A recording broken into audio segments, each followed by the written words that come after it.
Call of Duty takes out Avatar, at least according to Activision. Call of Duty sales hit $1 billion in just 15 days, which is better, Activision says, than Avatar, which took 16 days to reach that level.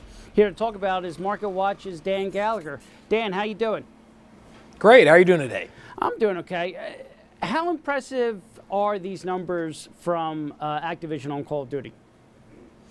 Two ways to look at it, I think. One is very impressive. This is an entertainment property that's made $1 billion in just a little over 2 weeks. That's nothing to sneeze at by any stretch. The other interpretation is that does this represent any notable growth in terms of users for this property? And it's not clear at all that does that, because it made this milestone 1 day earlier than the last iteration did last year. But it's also possible that because this launch included Black Friday and last year didn't, that could have accounted for some upside, as well as the fact that there might be more players pre-buying the expansion content this year. So there's question marks over it in terms of, does this signify more people actually playing Call of Duty than there were before?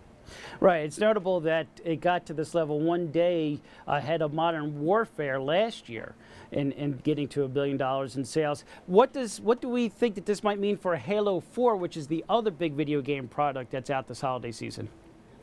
Well, Microsoft hasn't said much beyond when it first initially launched. Halo 4 is expected to be one of the top-selling games of the year. It won't sell as much as Call of Duty because Halo 4 is exclusive on the Xbox 360. Call of Duty you can play on the Xbox, the PlayStation, and even the Wii U, which is brand new from Nintendo. So there's a much bigger platform base for Call of Duty to play on. Halo will never match that kind of number, but it's still expected to be a very strong property for the year. And as you were saying, sort of the mixed interpretation of the numbers have been reflected in Activision stock price today, huh? Yeah, there's been a tepid reaction to it, and I think we've seen that across the video game publishers. There's just not a lot of investor enthusiasm right now. Everybody's waiting for the next console cycle that'll come next year. The Wii U is kind of limited to Nintendo. So there's not a lot of investor enthusiasm right now, even with these big properties. Nobody expected that Call of Duty would not pull in a lot of money. It's more about, can the industry still continue some secular growth and launch some new consoles and get a lot more players into it than they are right now. And any interpretation to take away for the broader video game industry? Well, not really, because Call of Duty is one property. Like I said, it does very well for Activision. It'll probably continue to do well, at least for a while.